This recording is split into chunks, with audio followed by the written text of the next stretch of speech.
peu après les explosions nucléaires.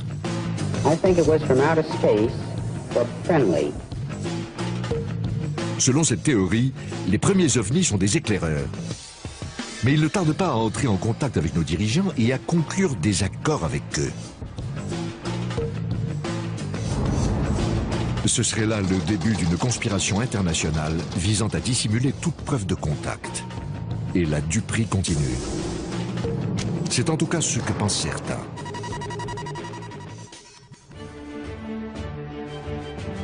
Voici Peter Gersten, un Américain de souche, avocat au pénal. Lorsqu'il n'a personne à poursuivre en justice, il s'attaque au gouvernement américain. Depuis qu'il est enfant, Peter est fasciné par les ovnis. Certaines personnes se contenteraient de s'acheter un pistolet laser en plastique, mais pas Peter. Il a passé le plus clair de sa carrière à essayer de prouver que le gouvernement américain dissimule sa connaissance des extraterrestres et ses contacts avec eux. Je suis le seul avocat à avoir intenté des procès au gouvernement américain à propos de certains documents relatifs aux ovnis. Sa ténacité et sa connaissance des lois américaines sur la liberté de l'information ont finalement permis l'ouverture au public de centaines de documents inédits. J'ai lancé une dizaine de procédures, mais même lorsqu'il cédait des documents, il cachait toujours quelque chose. Cette déclaration sous serment en témoigne. La moitié de la déclaration est rayée au marqueur. Si les ovnis ne représentent aucune menace, s'ils ne disposent d'aucune technologie supérieure, pourquoi avoir fait ça? Pourquoi en effet? Selon lui, ces documents attestent de l'intérêt du gouvernement américain pour le phénomène extraterrestre qui a débuté dans les années 1940 et 1950. Il révèle l'existence de commissions gouvernementales créées pour enquêter sur les ovnis. Cependant, le gouvernement a toujours nié leur existence jusqu'à ce qu'elles soient finalement dissoutes les unes après les autres. Même si les autorités ont toujours répété à la population que les extraterrestres n'existaient pas, ces derniers n'ont pas semblé comprendre le message. Selon Peter Gersten, en effet, ils ont continué à sillonner le ciel dans leur vaisseau. Une affaire dans laquelle beaucoup voient la preuve d'un vaste complot s'est déroulée de manière assez appropriée chez Peter même, à Phoenix, dans l'Arizona. Unidentified flying objects over the valley. A triangular-shaped object. What was in the sky last night? Les lumières de Phoenix sont restées entre 1 heure et 2 heures, et il n'y a jamais eu de véritable enquête pour déterminer ce que c'était. À 22h30 environ, 7 lumières immobiles sont apparues au-dessus de Phoenix, en forme de triangle, avant de partir. Il me paraît incroyable qu'un tel phénomène puisse se produire au-dessus d'une grande ville sans que cela donne lieu à une enquête approfondie. Si l'histoire fait la une de la presse locale, l'explication officielle dit qu'il s'agit simplement de fusées militaires. They had a number of leftover flares on the aircraft, and each aircraft had to get rid of them because the rules prohibit the aircraft from landing with flares on board. Peter Gersten est retourné au tribunal, mais même lui n'a pas été en mesure d'obtenir une explication des autorités.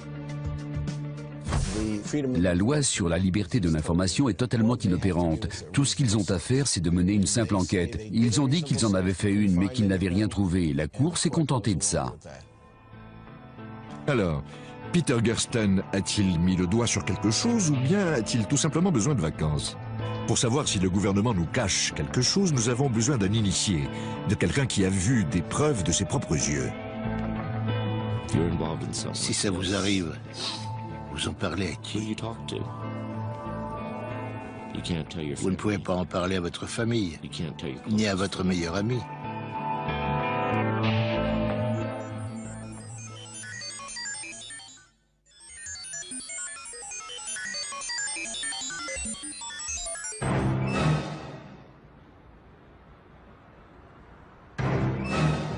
La preuve la plus convaincante de l'existence des extraterrestres et de leur collusion avec nos dirigeants serait bien sûr d'en voir un frayer avec les puissants de ce monde.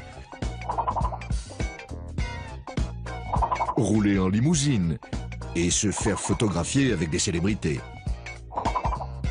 Malheureusement, l'absence de preuves de cette nature implique de se fonder sur des éléments moins convaincants, les témoignages. Et ce n'est pas ce qui manque. I glanced up and there were 3 flying saucers at an altitude of 350 feet. Personne ne conteste que les observations d'objets volants non identifiés aient été très nombreuses dans les années 1940. Même les plus sceptiques le reconnaissent, mais ils imputent ce phénomène à la paranoïa ambiante. What's this all about? What's everybody running from? It's the end of everything. What do you mean? Après tout, c'était l'époque de la guerre froide.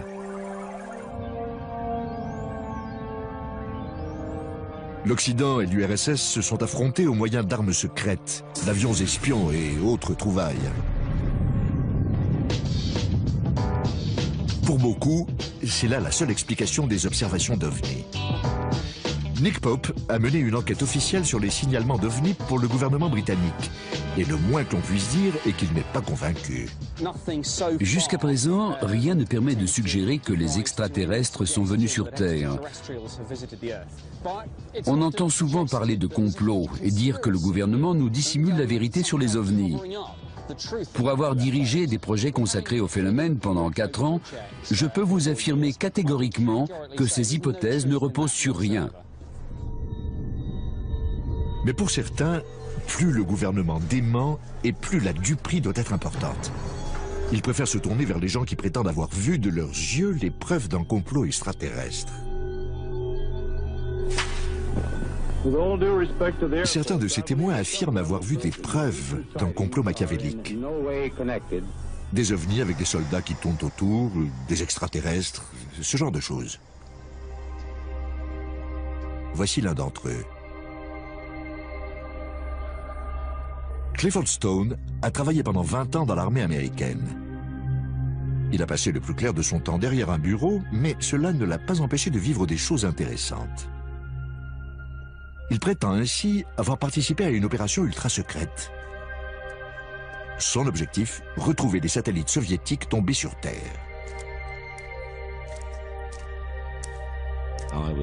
J'étais affecté à la localisation des épaves et des débris. Ces opérations étaient baptisées Projet Poussière de Lune et Opération Mouche Bleue.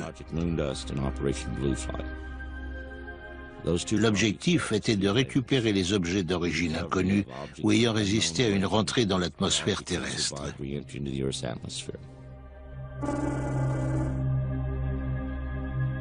La plupart des objets récupérés ne présentent rien de particulier. Mais en 1969, l'équipe de Clifford Stone reçoit l'ordre d'enquêter sur une affaire des plus étranges. À cette époque, on a reçu un appel nous disant qu'on avait besoin de nous parce qu'un avion ou quelque chose s'était écrasé non loin de là où on était.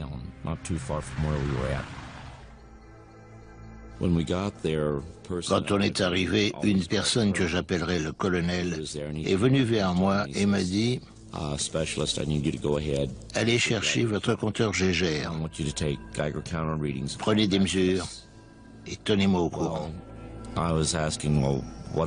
Je lui ai demandé de quoi il retournait et il m'a répondu « C'est une carcasse de vaisseau spatial soviétique. Si vous voyez quelque chose d'inhabituel, ce sera probablement un singe. Vous savez que les Soviétiques en mettent dans leurs engins comme nous.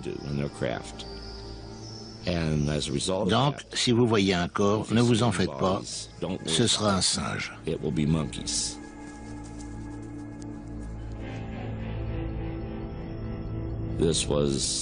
Je n'avais jamais rien vu de tel. Je savais que cet engin n'était ni à nous, ni aux Soviétiques.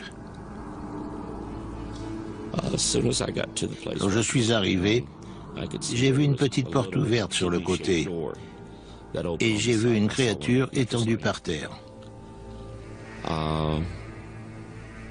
J'ai demandé à avoir un officier.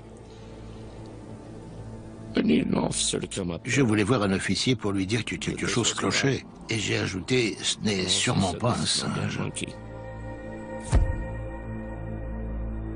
Depuis qu'il a quitté l'armée, Clifford Stone prétend qu'il essaie d'obliger le gouvernement américain à reconnaître les faits. Mais le ministère de la Défense refuse toujours de corroborer son histoire. Quelle que soit la vérité, il semble croire dur comme fer à ce qu'il dit. Mais il peut être bon de rappeler que beaucoup de gens prétendent avoir vu des choses étranges. Prenez par exemple cette famille de Slovaquie qui affirme avoir reçu la visite de la Vierge Marie en 1990. Ou les centaines de fidèles d'un temple indo-britannique qui jurent avoir vu une statue boire du lait. Et au Michigan, ces dizaines de gens qui prétendent avoir vu des enfants démoniaques avec des pastèques à la place de la tête. La foi est une chose étrange. Mais si par hasard Clifford Stone dit la vérité, cela appelle une question. Pourquoi les gouvernements dissimulent-ils leur rencontre avec les extraterrestres? Qu'ont-ils à y gagner? Certaines personnes pensent que c'est une question de technologie et on ne parle pas ici de sonnerie de téléphone portable.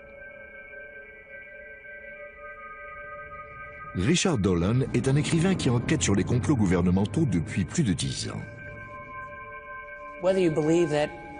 Que les ovnis soient terrestres ou extraterrestres, ils impliquent l'utilisation d'un carburant autre qu'un hydrocarbure.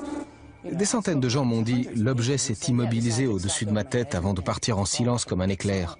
Avec un moteur à pétrole, c'est impossible. C'est beaucoup plus perfectionné. Alors qu'est-ce que c'est?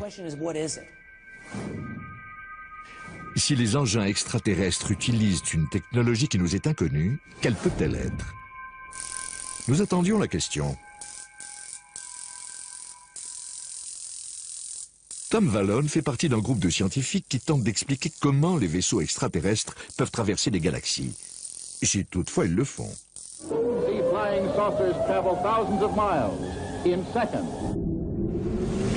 Tom Vallone pense que les extraterrestres voyagent à la vitesse de la lumière grâce à une source d'énergie inépuisable. Autrement dit, quelque chose de beaucoup moins coûteux et de plus fiable que ce qu'on trouve dans nos stations-service. Chouette. Il aurait été difficile d'imaginer que les ovnis fonctionnent au propergol. Ça ne permet même pas d'aller sur Mars. Donc, s'il existe des engins capables d'accomplir des voyages interplanétaires ou interstellaires, ils doivent pouvoir convertir l'énergie ambiante ou disposer d'une forme d'énergie si concentrée qu'elle peut durer plusieurs années-lumière. Très bien, mais encore. Les recherches actuelles sur les ovnis pointent différentes technologies susceptibles de fournir une énergie inépuisable et de permettre la propulsion antigravitationnelle. Le problème de la gravité a tenu les plus grands physiciens en échec. Tom a passé des mois dans son cabanon de jardin à tenter de le résoudre. Il a même construit un ovni miniature. Un témoin a dit avoir vu un disque de la taille de l'OVNI portant des aimants sur les arêtes. Comme celui-ci.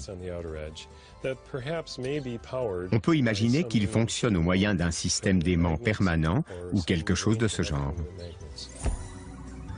Selon Tom Vallone, les deux moitiés de l'OVNI pourraient tourner en sens inverse et créer une énergie utilisée pour propulser l'engin. L'avantage de cette énergie est qu'elle ne demande rien.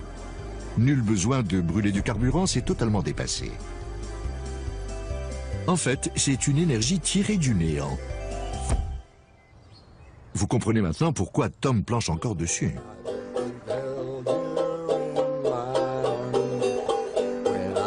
Selon la théorie du complot, un certain nombre de personnes influentes se sont trouvées bien embêtées lorsque les extraterrestres ont apporté cette énergie sur Terre.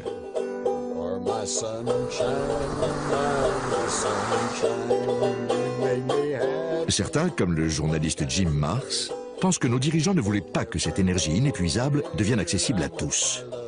Les vilains.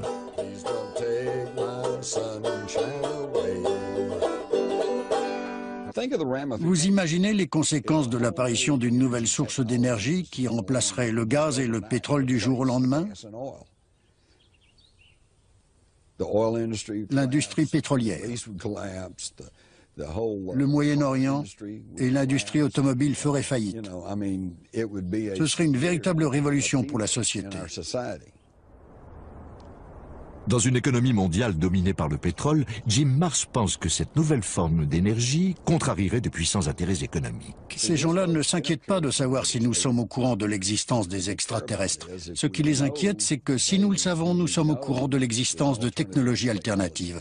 Et cela pourrait ébranler leur monopole. Jim Marrs va encore plus loin. Il affirme que le gouvernement et les dirigeants ont débuté leurs manœuvres de dissimulation avant même les années 1940. Nous sommes en route vers Aurora, au Texas, où un vaisseau spatial se serait écrasé en 1897.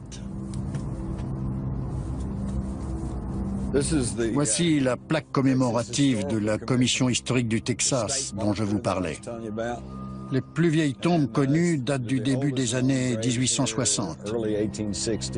Une légende dit également qu'un vaisseau spatial se serait écrasé ici vers 1897 et que le pilote serait enterré ici.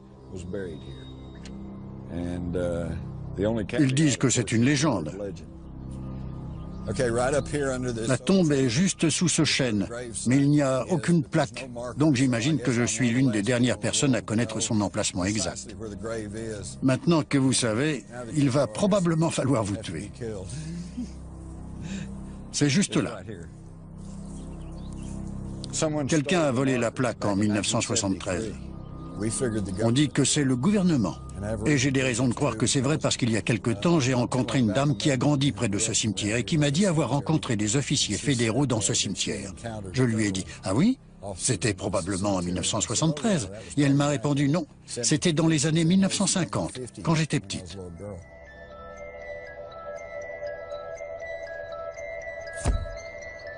L'expérience de Jim au Texas l'a conduit à comparer ses notes avec d'autres, ce qui lui a permis de découvrir un schéma récurrent de dissimulation.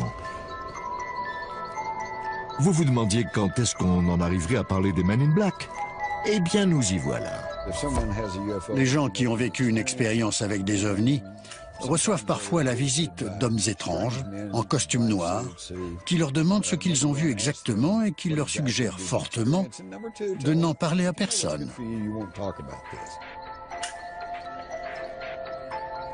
Récapitulons. Selon Jim Marrs et beaucoup d'autres, les gouvernements ont monté un complot international visant à dissimuler leurs contacts avec des extraterrestres afin de ne pas révéler l'existence d'une technologie supérieure. Mais est-ce bien logique? Les compagnies pétrolières et les gouvernements ne préféreraient-ils pas déposer des brevets et vendre cette technologie? Et d'ailleurs, s'ils voulaient dissimuler leurs contacts avec les extraterrestres, ils n'auraient pas oublié d'enlever cette plaque. Les personnes concernées étant mortes depuis longtemps, nous n'avons aucun moyen de savoir si cela s'est réellement produit. Ce qu'il faut, c'est rencontrer nous-mêmes l'un de ces hommes en noir. Eh bien, vous savez quoi? Nous avons trouvé quelqu'un qui prétend avoir travaillé pour une organisation militaire secrète et dont le travail aurait été de diriger la dissimulation de preuves. Il a souhaité garder l'anonymat, on se demande bien pourquoi. J'ai été formé par la CIA et l'agence de renseignement militaire, la DIA. Au cours de mon parcours à la DIA, j'ai enquêté sur des signalements d'objets volants non identifiés à travers le sud-ouest des États-Unis.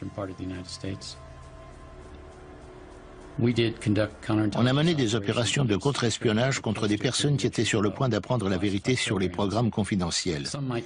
Certains peuvent appeler ça de la désinformation, mais quoi qu'il en soit, c'était un moyen légitime d'éloigner les indésirables des programmes confidentiels.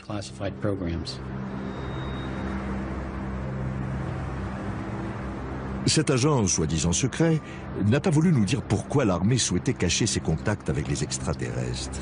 Il s'est contenté d'allusions obscures à une alliance entre l'armée et les extraterrestres et s'est flatté d'avoir rencontré de nombreux aliens à cette époque. Ils mesurent environ 1,20 m, ils ont de grands yeux. Ils viennent d'une planète dont le soleil est apparemment très puissant puisqu'ils ont des paupières doubles. Ils n'ont pas d'oreilles visibles, ils ont juste un orifice de chaque côté de la tête, idem pour le nez et la bouche, pas de dents. Ils ont des organes internes simples, un cœur et des poumons, à peu près les mêmes que nous, et un système digestif simple.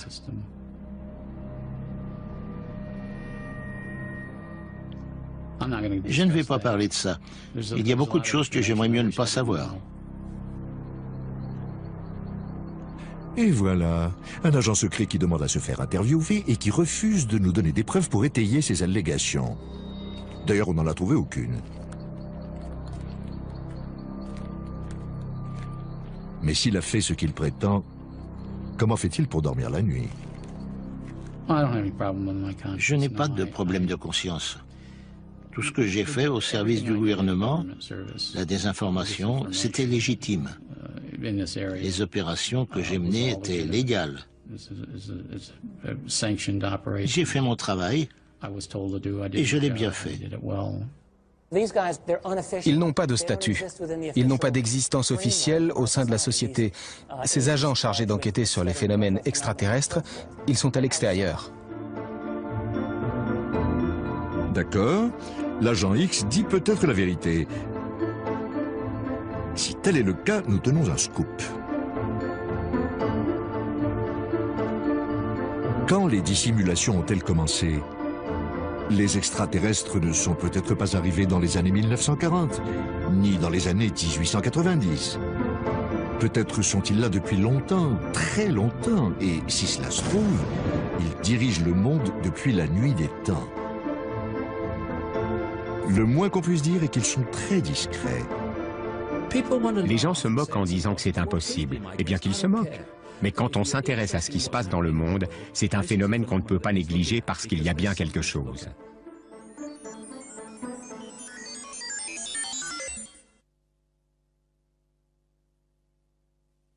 Sur une plateforme de forage, voilà comment on règle les affaires internes. Il faut transpirer pour appeler ça un vrai boulot. La sueur du pétrole, prochainement sur Discovery.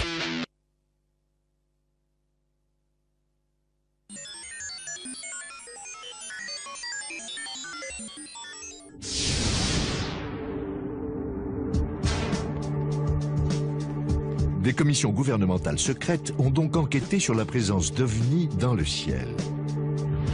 Des opérations militaires ont été montées pour retrouver des épaves de soucoupes et leurs pilotes. De sinistres agents du gouvernement ont terrorisé la population. Et ce n'est que la pointe visible de l'iceberg. Je me suis réveillée et il était là, à quelques centimètres de mon visage. J'étais terrorisée. C'est un cas très rare. Les implants sont rares. Selon certaines personnes, les extraterrestres ne se sont pas contentés d'atterrir sur Terre. Ils ont également pris le contrôle de la planète. Quoi? Oui. Un homme en est persuadé, David Icke. David donne régulièrement la chair de poule à des salles combles en exposant les détails de sa théorie. Le pouvoir que les créatures dont je vais vous parler aujourd'hui utilisent pour nous manipuler, nous contrôler et même nous tuer, n'est que le pouvoir que nous leur cédons chaque jour. David Icke ne s'est pas toujours consacré à la théorie du complot. Il commence par être un joueur de football et commentateur sportif à la BBC. Mais pendant tout ce temps, quelque chose le travaille. Quand j'étais enfant, j'avais une sensation étrange, indicible. J'avais l'impression qu'il fallait que je fasse quelque chose. Et quand j'ai commencé à bien me débrouiller en football et que je suis passé professionnel, je me suis dit, bon, ça doit être ça. Mais il me manquait toujours quelque chose que je n'arrivais pas à exprimer. J'éprouvais un sentiment d'insatisfaction.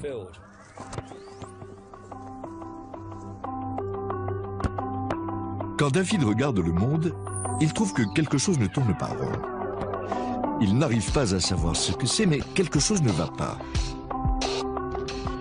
La pauvreté, le réchauffement climatique, le système capitaliste? Non, quelque chose de plus profond.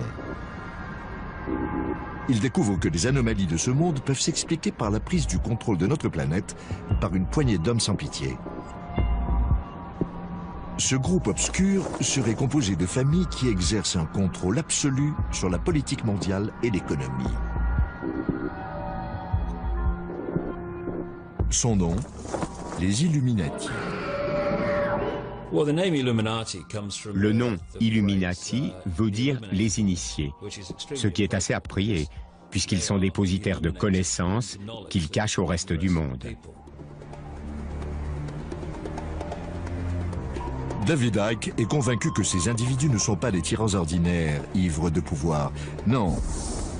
Seul un simple détail les distingue du commun des mortels. Ensuite, je me suis demandé d'où venaient les Illuminati et qui les dirigeait. Cela nous ramène plusieurs milliers d'années en arrière, où l'on commence à trouver des exemples de croisements entre des humains et une race non humaine. I am from another planet, outside your galaxy. I'm sorry, I just don't understand.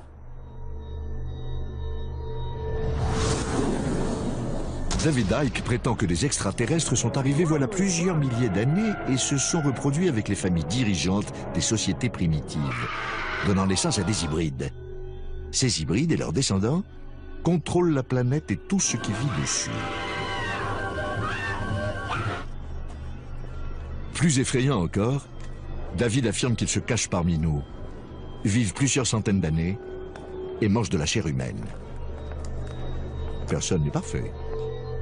Et au cas où vous vous le demanderiez, leur symbole sacré est la pyramide, ce qui explique, selon David Icke, que l'on retrouve des édifices pyramidaux du Mexique au Pérou et de l'Égypte à la Babylone antique.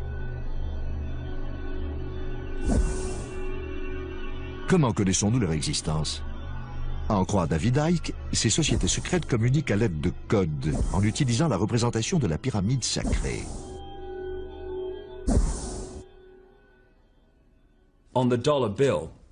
Sur le billet de $1, vous avez un vieux symbole Illuminati qui reflète parfaitement ce dont je vous parle.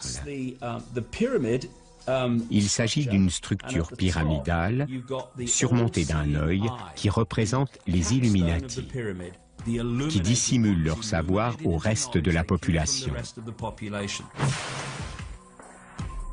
En revanche, personne ne semble savoir pourquoi les êtres les plus secrets de la planète utilisent les lieux les moins secrets pour communiquer.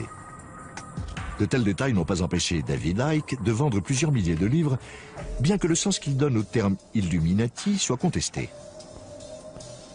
Le même terme était autrefois utilisé par les partisans d'extrême droite pour désigner un complot mondial mené par les marxistes, les francs-maçons et les juifs, et certaines personnes accusent David Icke de récupérer cette vieille paranoïa. Alors, qui sont les hybrides et comment les reconnaît-on?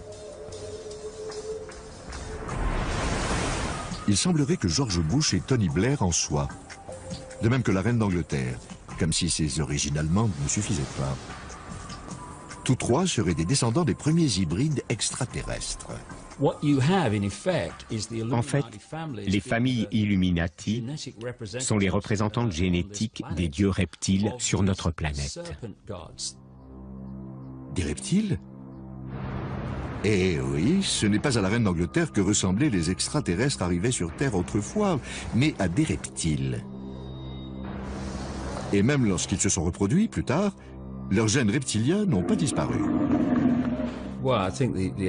Quand on me demande pourquoi des reptiles, je réponds pourquoi pas. Ce n'est qu'une forme qui permet aux gens d'exprimer leur nature profonde.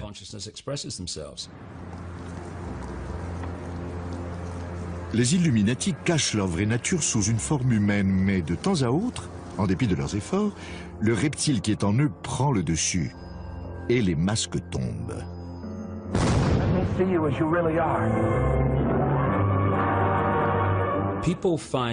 Les gens ont du mal à s'imaginer une créature reptilienne bipède dotée de ce qu'on appellerait une intelligence.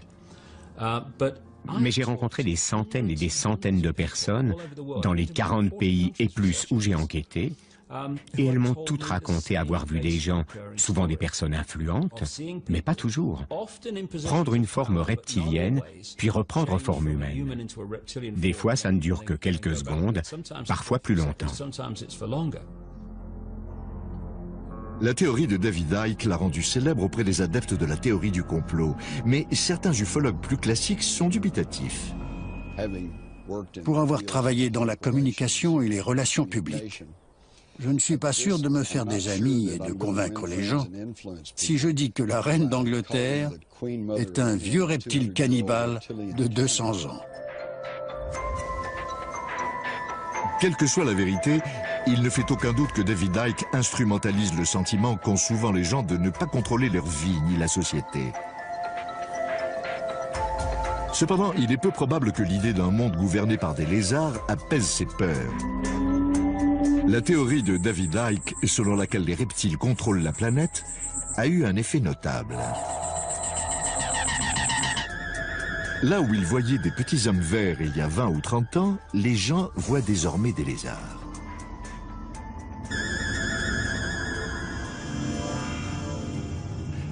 Mona Kempka est une admiratrice de David Icke. Elle a lu tous ses livres. Et comme par hasard, les lézards lui ont rendu visite. Je m'appelle Mona Kempka.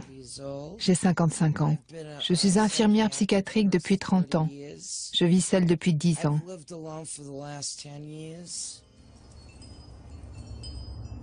Mona a vu son premier reptile extraterrestre il y a 12 ans.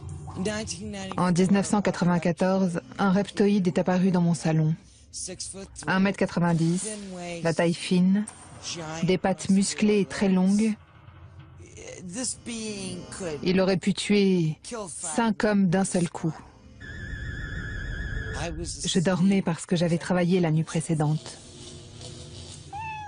Je me suis réveillée et il était là, à quelques centimètres de mon visage. J'étais terrorisée. Je me suis redressée dans mon lit en criant. Il est resté là 6 secondes, pendant que je criais debout dans mon lit. Et puis il a disparu. Je me suis assise sur le lit et je suis partie dans un rire nerveux. Il n'y avait rien de drôle, mais c'était nerveux. Je ne savais pas qui appeler. Je me disais que même ma mère ne me croirait pas. Que s'est-il passé? Mona a-t-elle vu un extraterrestre reptoïde ou croit-elle seulement l'avoir vu? Et si la lecture des livres de David Icke avait joué un rôle? Je ne crois pas tout ce que je lis. J'enregistre et je prends mes propres décisions. Mais David Icke a raison. Je ne le connais même pas. Mais je suis contente que cet homme commence à avoir du succès dans le pays.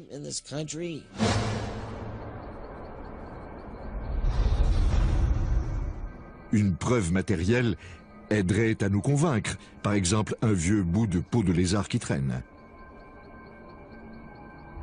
Malheureusement, rien. Mais cela ne veut pas dire qu'il n'existe pas de preuves matérielles de la présence des extraterrestres et de leur tentative de contrôler le monde. Si l'on en croit cet homme, en tout cas, qui affirme en posséder. Lorsqu'une entité apparaît en pleine nuit ou en plein jour, comme dans certains cas, vous enlève et vous fait subir différentes choses, il reste forcément des preuves matérielles. Daryl Sims est détective privé au Texas, mais il a une autre corde à son arc. Il travaille depuis plusieurs années avec des gens qui se seraient fait greffer, selon lui, des implants extraterrestres. Un type comme vous et moi, donc. D'abord, ils peuvent être de nature très différente. On en a trouvé dans les yeux, dans les pieds, et on en a trouvé un de la taille d'une noix de 2,5 cm à côté du cœur d'une victime. J'en ai vu à l'intérieur de cerveau. Certains étaient aussi gros que le bout de mon pouce, et ils ont disparu en 1 an. Quant à savoir ce que c'est exactement et à quoi ils servent, nous l'ignorons. Daryl Sims, qui affirme en avoir extrait un grand nombre, a accepté de nous montrer la vidéo d'une opération. Ce que vous voyez ici, c'est Patricia sous anesthésie hypnotique. Elle reçoit une série de suggestions. Chaque fois, vous la verrez bouger et se détendre un peu plus. Elle se prépare à une intervention chirurgicale sur son pied. Là, il procède à l'incision. C'est un cas très rare. Les implants sont rares.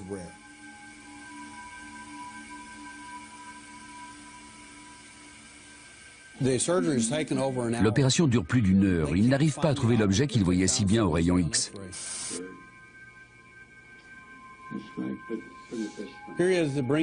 Là, il est en train d'extraire l'objet en forme de T.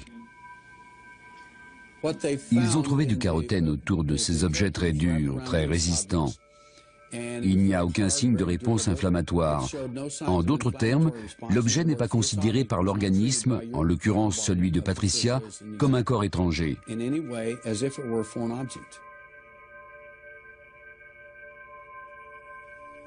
Darrell Sims, qui n'a pourtant aucune formation médicale, prétend que l'objet extrait du corps de Patricia était conçu pour contrôler son esprit. Quant à savoir pourquoi ils lui ont implanté dans le pied, c'est un autre problème. Mais laissons la parole à Darrell. D'après nos premières observations, ces implants ont pour effet de modifier les taux de sérotonine, de dopamine et de neurotransmetteurs chez certaines victimes d'enlèvements extraterrestres. Or, n'importe quel neuropsychologue ou neurophysiologiste vous dira que si des individus contrôlent votre taux de sérotonine, de dopamine, de potassium ou de neurotransmetteurs, ils vous contrôlent. Ils contrôlent vos émotions et vous leur appartenez. Darrell ne nous ayant pas autorisé à analyser l'implant, nous ne savons pas exactement de quoi il s'agit. Et comment expliquer que les plans des extraterrestres se laissent aussi facilement déjouer? Ce qui est sûr, c'est que Darrell n'est pas complètement objectif. J'ai été enlevé par les extraterrestres en 1952, à l'âge de 3 ans et demi. Mais ce qui m'a vraiment conduit à m'y consacrer à temps plein, c'est l'enlèvement de mon fils à l'âge de 6 ans. Qu'on m'enlève passe encore. Mais si on s'en prend à mes enfants, j'en fais une affaire personnelle.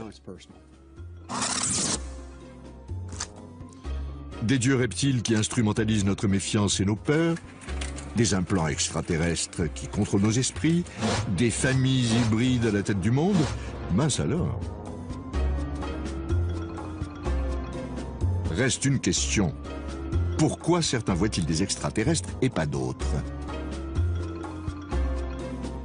La réponse se trouve peut-être dans la science moderne. Les gens commencent à se rendre compte que le monde n'est pas légèrement différent de ce qu'ils pensaient, mais qu'il n'a rien à voir avec l'idée qu'ils s'en faisaient. On a beaucoup avancé dans la compréhension des phénomènes extraterrestres, mais on n'a toujours pas de réponse définitive. Dans les années 1950, la grande question était de savoir s'ils venaient de Mars ou de Vénus. Depuis les années 1990, on a progressé, et la question est maintenant de savoir s'ils viennent d'une autre dimension.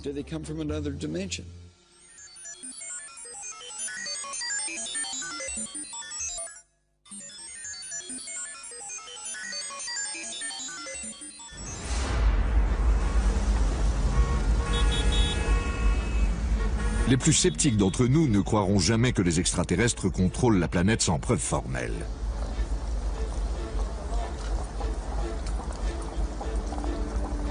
Et si c'était notre vision du monde qui était faussée?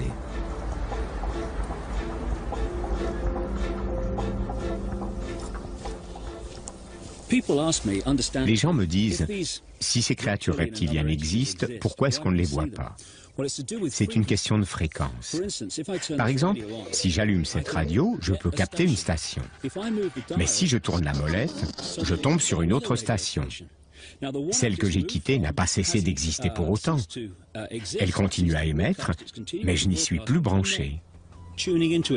Dans la réalité matérielle dans laquelle nous vivons, nous sommes comme des radios branchées sur une réalité précise.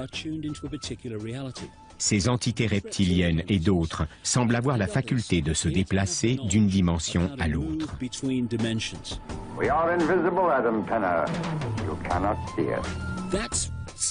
Ce qui se passe est très simple. Il n'y a pas de mystère. En réalité, c'est très simple. Selon David Icke, les extraterrestres maîtrisent une technologie qui leur permet de passer de notre monde visible à des dimensions invisibles.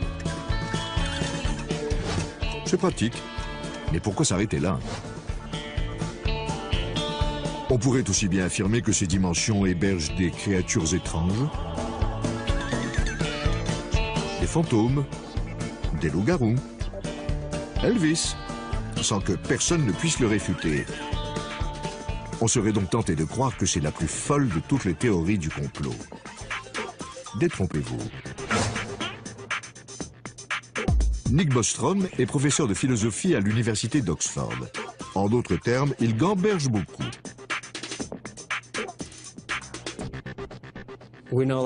Nous croyons connaître la réalité qui est devant notre nez, mais en fait, c'est une illusion. Nick Bostrom a échafaudé plusieurs théories sympathiques, dont une sur l'informatique extraterrestre. Voilà 40 ans, les ordinateurs ressemblaient à ceci. Aujourd'hui, voilà à quoi ils ressemblent. Les ordinateurs portables sont plus puissants que les énormes ordinateurs d'autrefois. Ils sont de plus en plus puissants et rapides. Mais Nick Bostrom pense que ce n'est rien comparé à ce que les ordinateurs extraterrestres peuvent faire. Ils seraient tellement perfectionnés que nous pourrions bien vivre à l'intérieur de l'un d'eux, comme dans Matrix. On peut imaginer qu'une civilisation technologiquement très avancée dispose d'un énorme potentiel de calcul et qu'un millionième seulement de cette puissance suffirait à créer une simulation pour chaque humain. Au dire de Nick Bostrom, les réalités virtuelles seraient si convaincantes que nous pourrions très bien vivre dans l'une d'elles. Se pourrait-il que nous soyons tous prisonniers d'une console de jeu extraterrestre ?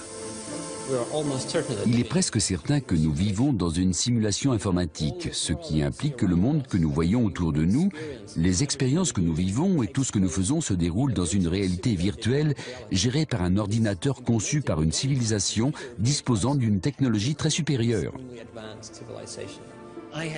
J'ai l'impression de vivre dans une sorte de matrice. La question est de savoir jusqu'où peut aller la simulation. Je ne me fie à rien dans cette réalité. Je crois que c'est une illusion, une réalité holographique, le produit d'une technologie. Donc, tout est possible.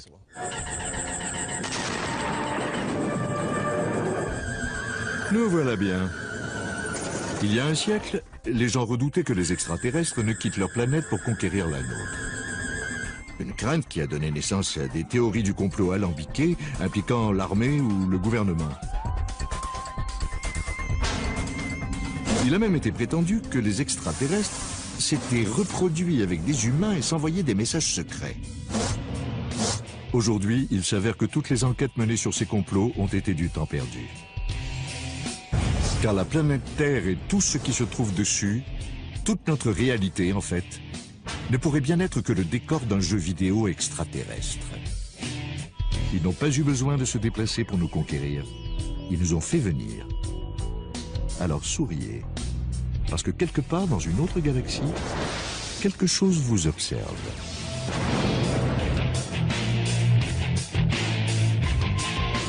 La programmation extraterrestre de notre semaine intersidérale reprendra de plus belle demain. Soyez au rendez-vous. Ceci dit, pour vous faire encore un peu peur, regardez ce que vous a préparé Hanté tout de suite. 1940, peu après les explosions nucléaires.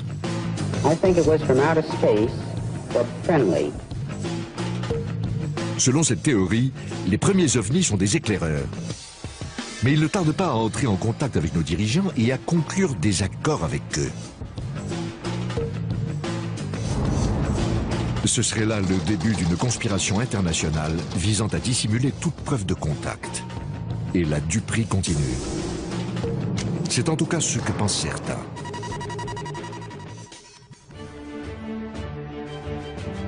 Voici Peter Gersten, un Américain de souche, avocat au pénal. Lorsqu'il n'a personne à poursuivre en justice, il s'attaque au gouvernement américain. Depuis qu'il est enfant, Peter est fasciné par les ovnis. Certaines personnes se contenteraient de s'acheter un pistolet laser en plastique, mais pas Peter. Il a passé le plus clair de sa carrière à essayer de prouver que le gouvernement américain dissimule sa connaissance des extraterrestres et ses contacts avec eux. Je suis le seul avocat à avoir intenté des procès au gouvernement américain à propos de certains documents relatifs aux ovnis. Sa ténacité et sa connaissance des lois américaines sur la liberté de l'information ont finalement permis l'ouverture au public de centaines de documents inédits. J'ai lancé une dizaine de procédures, mais même lorsqu'il cédait des documents, il cachait toujours quelque chose. Cette déclaration sous serment en témoigne. La moitié de la déclaration est rayée au marqueur. Si les ovnis ne représentent aucune menace, s'ils ne disposent d'aucune technologie supérieure, pourquoi avoir fait ça? Pourquoi en effet? Selon lui, ces documents attestent de l'intérêt du gouvernement américain pour le phénomène extraterrestre qui a débuté dans les années 1940 et 1950. Il révèle l'existence de commissions gouvernementales créées pour enquêter sur les ovnis. Cependant, le gouvernement a toujours nié leur existence jusqu'à ce qu'elles soient finalement dissoutes les unes après les autres. Même si les autorités ont toujours répété à la population que les extraterrestres n'existaient pas, ces derniers n'ont pas semblé comprendre le message. Selon Peter Gersten, en effet, ils ont continué à sillonner le ciel dans leur vaisseau. Une affaire dans laquelle beaucoup voient la preuve d'un vaste complot s'est déroulée de manière assez appropriée chez Peter même, à Phoenix, dans l'Arizona. Unidentified flying objects over the valley. A triangular-shaped object. What was in the sky last night? Les lumières de Phoenix sont restées entre 1 heure et 2 heures, et il n'y a jamais eu de véritable enquête pour déterminer ce que c'était. À 22h30 environ, 7 lumières immobiles sont apparues au-dessus de Phoenix, en forme de triangle, avant de partir. Il me paraît incroyable qu'un tel phénomène puisse se produire au-dessus d'une grande ville sans que cela donne lieu à une enquête approfondie. Si l'histoire fait la une de la presse locale, l'explication officielle dit qu'il s'agit simplement de fusées militaires. They had a number of leftover flares on the aircraft, and each aircraft had to get rid of them because the rules prohibit the aircraft from landing with flares on board. Peter Gersten est retourné au tribunal, mais même lui n'a pas été en mesure d'obtenir une explication des autorités. La loi sur la liberté de l'information est totalement inopérante. Tout ce qu'ils ont à faire, c'est de mener une simple enquête. Ils ont dit qu'ils en avaient fait une, mais qu'ils n'avaient rien trouvé. La Cour s'est contentée de ça. Alors, Peter Gersten a-t-il mis le doigt sur quelque chose ou bien a-t-il tout simplement besoin de vacances? Pour savoir si le gouvernement nous cache quelque chose, nous avons besoin d'un initié, de quelqu'un qui a vu des preuves de ses propres yeux. Si ça vous arrive, vous en parlez à qui? Vous ne pouvez pas en parler à votre famille, ni à votre meilleur ami.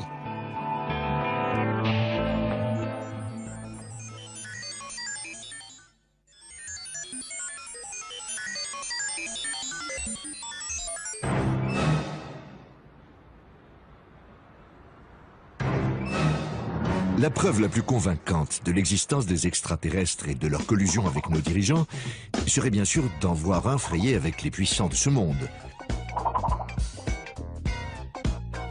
Rouler en limousine et se faire photographier avec des célébrités. Malheureusement, l'absence de preuves de cette nature implique de se fonder sur des éléments moins convaincants, les témoignages. Et ce n'est pas ce qui manque. I glanced up and there were 3 flying saucers at an altitude of 350 feet. Personne ne conteste que les observations d'objets volants non identifiés aient été très nombreuses dans les années 1940. Même les plus sceptiques le reconnaissent, mais ils imputent ce phénomène à la paranoïa ambiante. What's this all about? What's everybody running? It's the end of everything. What do you mean? Après tout, c'était l'époque de la guerre froide.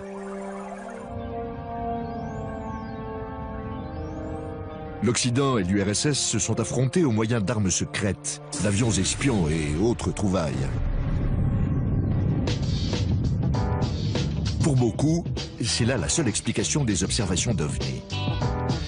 Nick Pope a mené une enquête officielle sur les signalements d'OVNI pour le gouvernement britannique. Et le moins que l'on puisse dire est qu'il n'est pas convaincu. Jusqu'à présent, rien ne permet de suggérer que les extraterrestres sont venus sur Terre. On entend souvent parler de complot et dire que le gouvernement nous dissimule la vérité sur les ovnis. Pour avoir dirigé des projets consacrés au phénomène pendant 4 ans, je peux vous affirmer catégoriquement que ces hypothèses ne reposent sur rien. Mais pour certains, plus le gouvernement dément et plus la duperie doit être importante. Ils préfèrent se tourner vers les gens qui prétendent avoir vu de leurs yeux les preuves d'un complot extraterrestre. Certains de ces témoins affirment avoir vu des preuves d'un complot machiavélique. Des ovnis avec des soldats qui tournent autour, des extraterrestres, ce genre de choses. Voici l'un d'entre eux. Clifford Stone a travaillé pendant 20 ans dans l'armée américaine. Il a passé le plus clair de son temps derrière un bureau, mais cela ne l'a pas empêché de vivre des choses intéressantes. Il prétend ainsi avoir participé à une opération ultra secrète. Son objectif, retrouver des satellites soviétiques tombés sur Terre.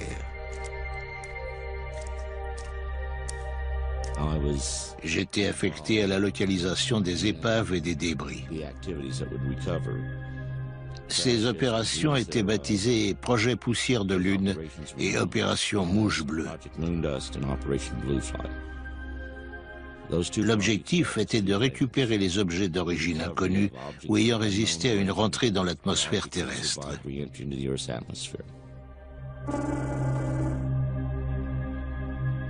La plupart des objets récupérés ne présentent rien de particulier. Mais en 1969, l'équipe de Clifford Stone reçoit l'ordre d'enquêter sur une affaire des plus étranges. À cette époque, on a reçu un appel nous disant qu'on avait besoin de nous parce qu'un avion ou quelque chose s'était écrasé non loin de là où on était.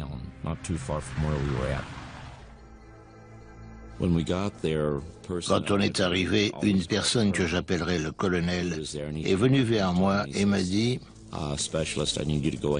Allez chercher votre compteur Geiger. Prenez des mesures et tenez-moi au courant. » Je lui ai demandé de quoi il retournait et il m'a répondu « C'est une carcasse de vaisseau spatial soviétique. Si vous voyez quelque chose d'inhabituel, ce sera probablement un singe. Vous savez que les soviétiques en mettent dans leurs engins comme nous. Donc, si vous voyez un corps, ne vous en faites pas, ce sera un singe. »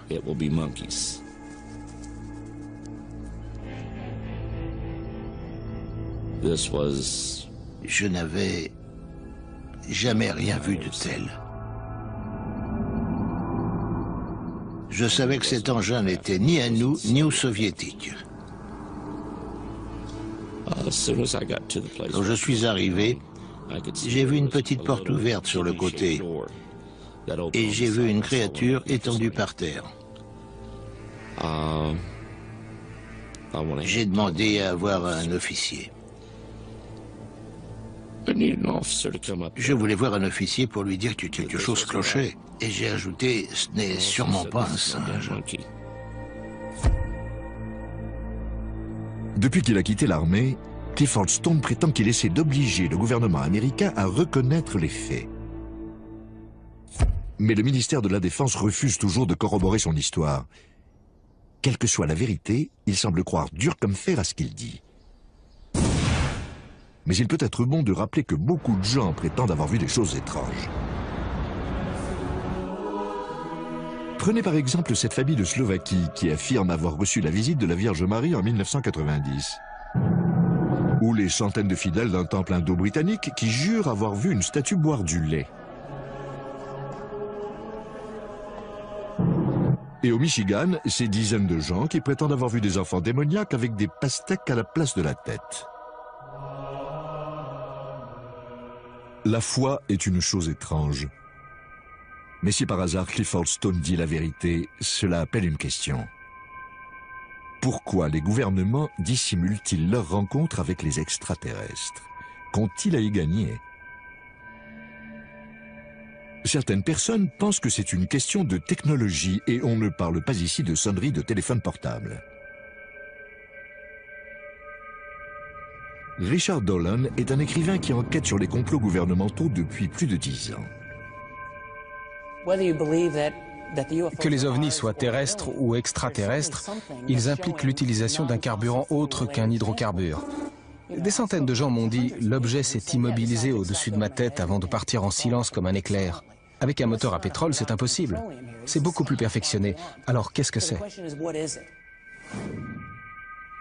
Si les engins extraterrestres utilisent une technologie qui nous est inconnue, quelle peut-elle être? Nous attendions la question. Tom Vallone fait partie d'un groupe de scientifiques qui tentent d'expliquer comment les vaisseaux extraterrestres peuvent traverser les galaxies. Si toutefois ils le font.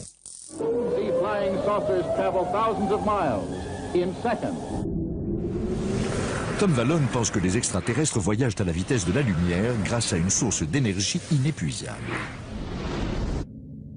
Autrement dit, quelque chose de beaucoup moins coûteux et de plus fiable que ce qu'on trouve dans nos stations-service. Chouette. Il aurait été difficile d'imaginer que les ovnis fonctionnent au propergol. Ça ne permet même pas d'aller sur Mars. Donc, s'il existe des engins capables d'accomplir des voyages interplanétaires ou interstellaires, ils doivent pouvoir convertir l'énergie ambiante ou disposer d'une forme d'énergie si concentrée qu'elle peut durer plusieurs années-lumière. Très bien, mais encore. Les recherches actuelles sur les ovnis pointent différentes technologies susceptibles de fournir une énergie inépuisable et de permettre la propulsion antigravitationnelle. Le problème de la gravité a tenu les plus grands physiciens en échec. Tom a passé des mois dans son cabanon de jardin à tenter de le résoudre. Il a même construit un ovni miniature. Un témoin a dit avoir vu un disque de la taille de l'OVNI portant des aimants sur les arêtes, comme celui-ci. On peut imaginer qu'il fonctionne au moyen d'un système d'aimants permanent ou quelque chose de ce genre. Selon Tom Vallone, les deux moitiés de l'OVNI pourraient tourner en sens inverse et créer une énergie utilisée pour propulser l'engin. L'avantage de cette énergie est qu'elle ne demande rien. Nul besoin de brûler du carburant, c'est totalement dépassé. En fait, c'est une énergie tirée du néant. Vous comprenez maintenant pourquoi Tom planche encore dessus.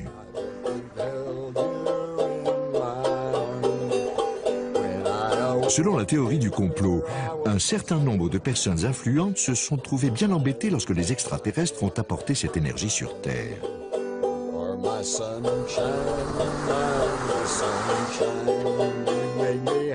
Certains, comme le journaliste Jim Marrs, pensent que nos dirigeants ne voulaient pas que cette énergie inépuisable devienne accessible à tous. Les vilains.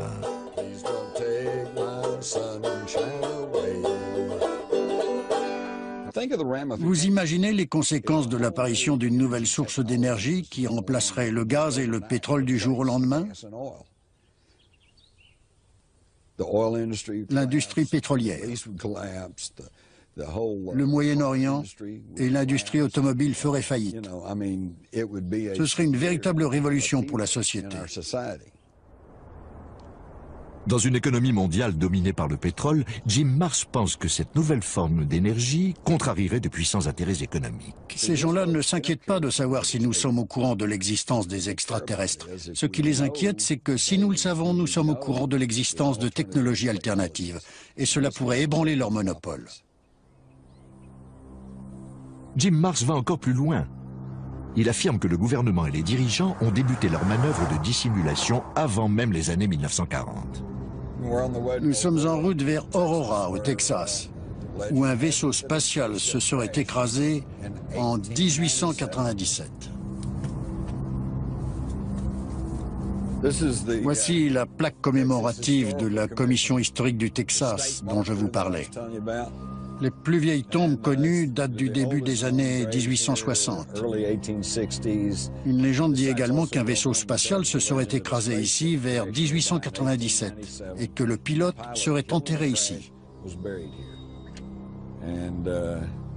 Ils disent que c'est une légende. La tombe est juste sous ce chêne, mais il n'y a aucune plaque, donc j'imagine que je suis l'une des dernières personnes à connaître son emplacement exact. Maintenant que vous savez, il va probablement falloir vous tuer.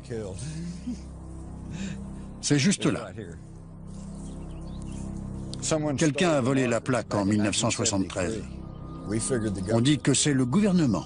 Et j'ai des raisons de croire que c'est vrai parce qu'il y a quelque temps, j'ai rencontré une dame qui a grandi près de ce cimetière et qui m'a dit avoir rencontré des officiers fédéraux dans ce cimetière. Je lui ai dit « Ah oui ? C'était probablement en 1973. » Et elle m'a répondu « Non, c'était dans les années 1950, quand j'étais petite. »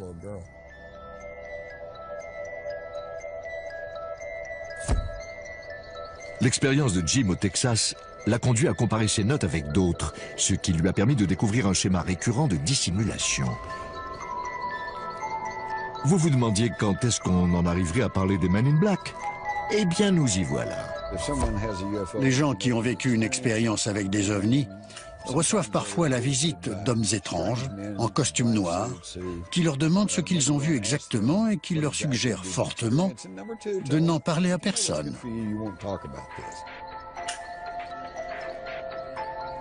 Récapitulons. Selon Jim Marrs et beaucoup d'autres, les gouvernements ont monté un complot international visant à dissimuler leur contact avec les extraterrestres afin de ne pas révéler l'existence d'une technologie supérieure. Mais est-ce bien logique? Les compagnies pétrolières et les gouvernements ne préféreraient-ils pas déposer des brevets et vendre cette technologie? Et d'ailleurs, s'ils voulaient dissimuler leur contact avec les extraterrestres, ils n'auraient pas oublié d'enlever cette plaque. Les personnes concernées étant mortes depuis longtemps, nous n'avons aucun moyen de savoir si cela s'est réellement produit. Ce qu'il faut, c'est rencontrer nous-mêmes l'un de ces hommes en noir. Eh bien, vous savez quoi? Nous avons trouvé quelqu'un qui prétend avoir travaillé pour une organisation militaire secrète et dont le travail aurait été de diriger la dissimulation de preuves. Il a souhaité garder l'anonymat, on se demande bien pourquoi. J'ai été formé par la CIA et l'agence de renseignement militaire, la DIA. Au cours de mon parcours à la DIA, j'ai enquêté sur des signalements d'objets volants non identifiés à travers le sud-ouest des États-Unis. On a mené des opérations de contre-espionnage contre des personnes qui étaient sur le point d'apprendre la vérité sur les programmes confidentiels. Certains peuvent appeler ça de la désinformation, mais quoi qu'il en soit, c'était un moyen légitime d'éloigner les indésirables des programmes confidentiels.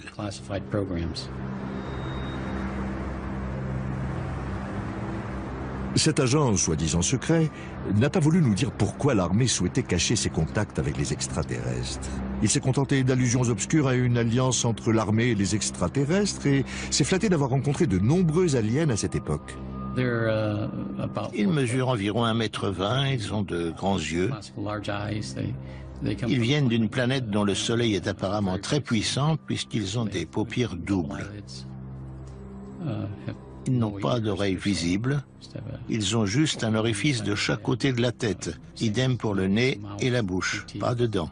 Ils ont des organes internes simples, un cœur et des poumons, à peu près les mêmes que nous, et un système digestif simple.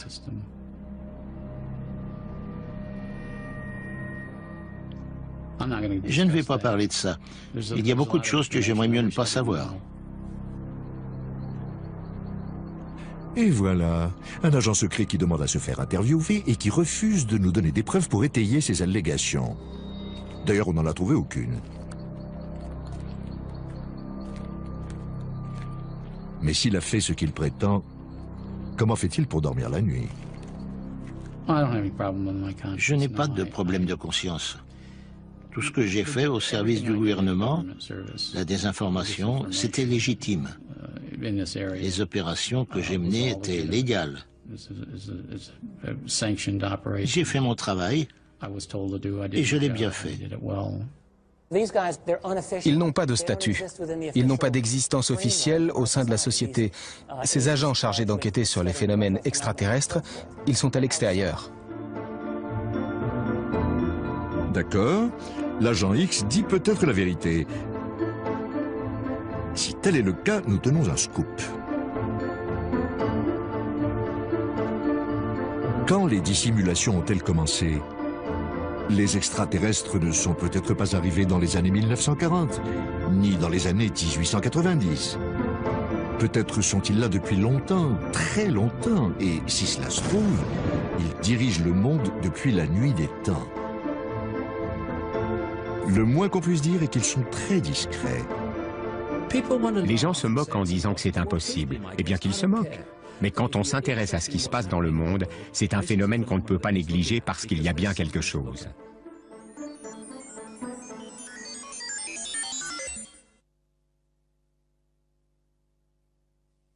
Sur une plateforme de forage, voilà comment on règle les affaires internes. Il faut transpirer pour appeler ça un vrai boulot. La sueur du pétrole, prochainement sur Discovery.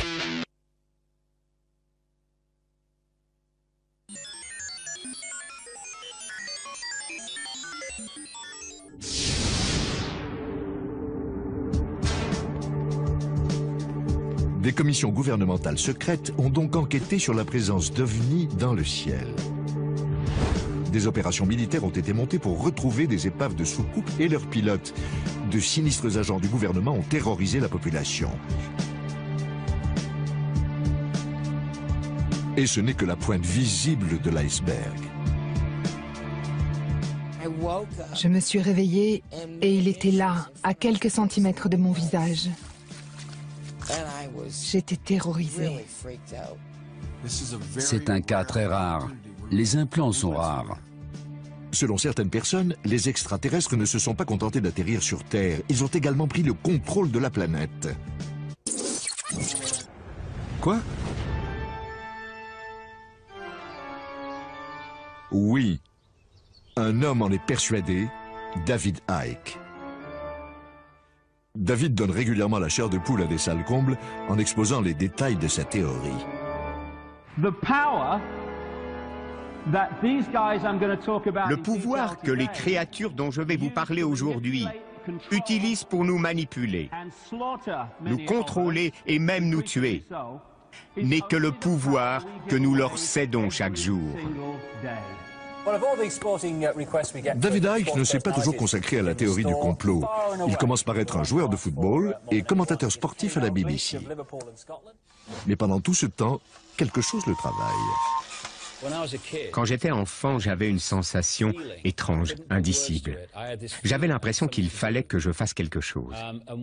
Et quand j'ai commencé à bien me débrouiller en football et que je suis passé professionnel, je me suis dit, bon, ça doit être ça. Mais il me manquait toujours quelque chose que je n'arrivais pas à exprimer. J'éprouvais un sentiment d'insatisfaction.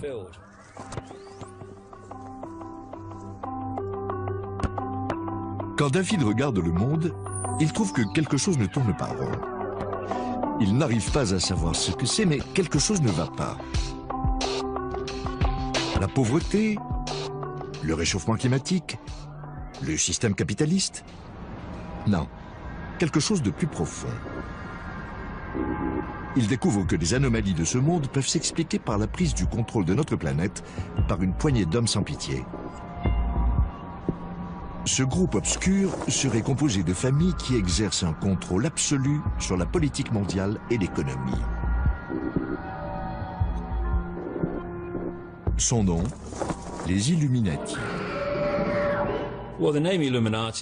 Le nom Illuminati veut dire les initiés, ce qui est assez approprié, puisqu'ils sont dépositaires de connaissances qu'ils cachent au reste du monde.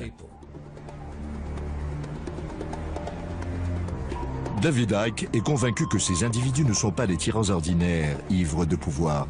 Non. Seul un simple détail les distingue du commun des mortels. Ensuite, je me suis demandé d'où venaient les Illuminati et qui les dirigeait. Cela nous ramène plusieurs milliers d'années en arrière, où l'on commence à trouver des exemples de croisements entre des humains et une race non humaine. I am from another planet, outside your galaxy. I'm sorry, I just don't understand.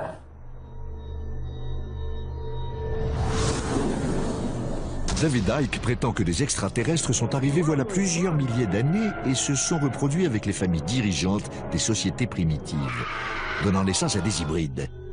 Ces hybrides et leurs descendants contrôlent la planète et tout ce qui vit dessus. Plus effrayant encore, David affirme qu'ils se cachent parmi nous, vivent plusieurs centaines d'années et mangent de la chair humaine. Personne n'est parfait. Et au cas où vous vous le demanderiez, leur symbole sacré est la pyramide, ce qui explique, selon David Icke, que l'on retrouve des édifices pyramidaux du Mexique au Pérou et de l'Égypte à la Babylone antique. Comment connaissons-nous leur existence? À en croire David Icke, ces sociétés secrètes communiquent à l'aide de codes, en utilisant la représentation de la pyramide sacrée.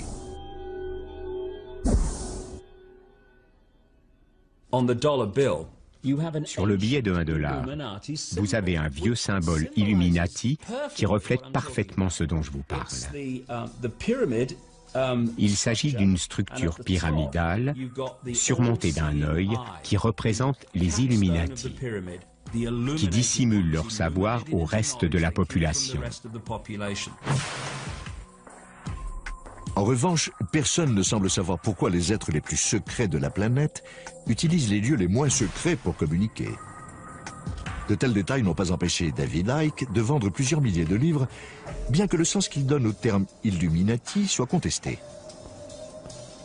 Le même terme était autrefois utilisé par les partisans d'extrême droite pour désigner un complot mondial mené par les marxistes, les francs-maçons et les juifs, et certaines personnes accusent David Icke de récupérer cette vieille paranoïa. Alors, qui sont les hybrides et comment les reconnaît-on? Il semblerait que George Bush et Tony Blair en soient, de même que la reine d'Angleterre, comme si ses origines allemandes ne suffisaient pas. Tous trois seraient des descendants des premiers hybrides extraterrestres. En fait, les familles Illuminati sont les représentantes génétiques des dieux reptiles sur notre planète. Des reptiles? Eh oui, ce n'est pas à la reine d'Angleterre que ressemblaient les extraterrestres arrivés sur Terre autrefois, mais à des reptiles. Et même lorsqu'ils se sont reproduits plus tard, leurs gènes reptiliens n'ont pas disparu. Quand on me demande pourquoi des reptiles, je réponds pourquoi pas. Ce n'est qu'une forme qui permet aux gens d'exprimer leur nature profonde.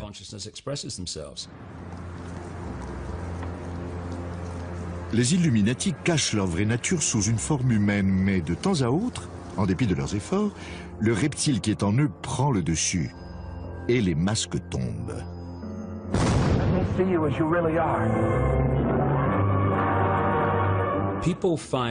Les gens ont du mal à s'imaginer une créature reptilienne bipède dotée de ce qu'on appellerait une intelligence. Mais j'ai rencontré des centaines et des centaines de personnes dans les 40 pays et plus où j'ai enquêté, et elles m'ont toutes raconté avoir vu des gens, souvent des personnes influentes, mais pas toujours, prendre une forme reptilienne, puis reprendre forme humaine. Des fois, ça ne dure que quelques secondes, parfois plus longtemps. La théorie de David Icke l'a rendu célèbre auprès des adeptes de la théorie du complot, mais certains ufologues plus classiques sont dubitatifs. Pour avoir travaillé dans la communication et les relations publiques, je ne suis pas sûr de me faire des amis et de convaincre les gens si je dis que la reine d'Angleterre est un vieux reptile cannibale de 200 ans. Quelle que soit la vérité, il ne fait aucun doute que David Icke instrumentalise le sentiment qu'ont souvent les gens de ne pas contrôler leur vie ni la société. Cependant, il est peu probable que l'idée d'un monde gouverné par des lézards apaise ses peurs. La théorie de David Icke, selon laquelle les reptiles contrôlent la planète, a eu un effet notable. Là où ils voyaient des petits hommes verts il y a 20 ou 30 ans, les gens voient désormais des lézards.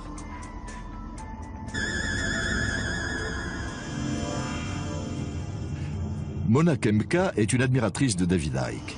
Elle a lu tous ses livres. Et comme par hasard, les lézards lui ont rendu visite. Je m'appelle Mona Kempka. J'ai 55 ans. Je suis infirmière psychiatrique depuis 30 ans. Je vis seule depuis 10 ans.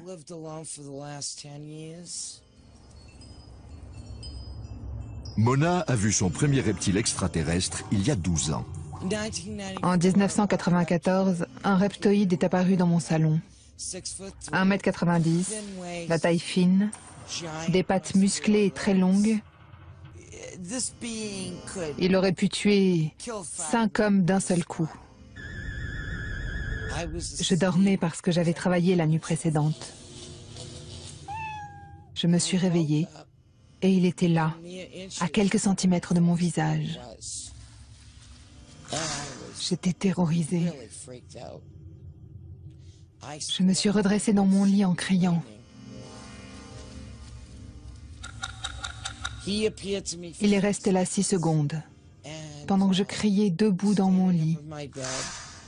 Et puis il a disparu. Je me suis assise sur le lit et je suis partie dans un rire nerveux. Il n'y avait rien de drôle, mais c'était nerveux. Je ne savais pas qui appeler. Je me disais que même ma mère ne me croirait pas. Que s'est-il passé? Mona a-t-elle vu un extraterrestre reptoïde ou croit-elle seulement l'avoir vu? Et si la lecture des livres de David Icke avait joué un rôle? Je ne crois pas tout ce que je lis. J'enregistre et je prends mes propres décisions. Mais David Icke a raison. Je ne le connais même pas. Mais je suis contente que cet homme commence à avoir du succès dans le pays.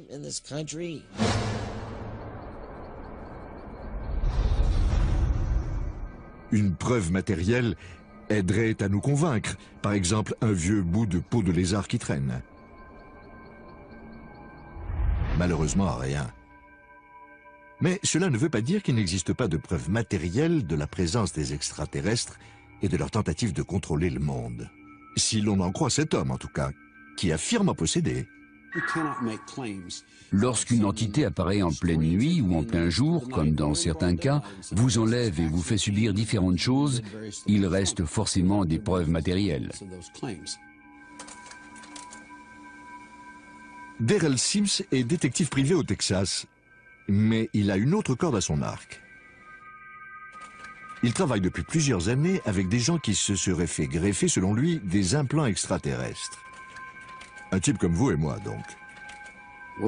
D'abord, ils peuvent être de nature très différente. On en a trouvé dans les yeux, dans les pieds, et on en a trouvé un de la taille d'une noix de 2,5 cm à côté du cœur d'une victime.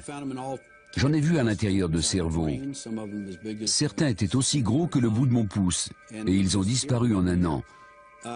Quant à savoir ce que c'est exactement et à quoi ils servent, nous l'ignorons.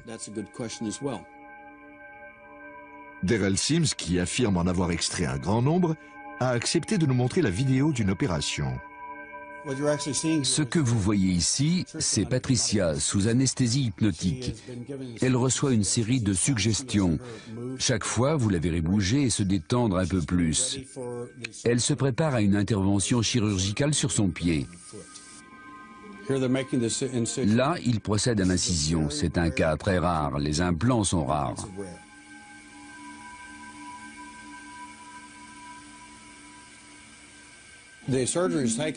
L'opération dure plus d'1 heure. Il n'arrive pas à trouver l'objet qu'il voyait si bien au rayon X. Là, il est en train d'extraire l'objet en forme de T. Ils ont trouvé du carotène autour de ces objets très durs, très résistants. Il n'y a aucun signe de réponse inflammatoire.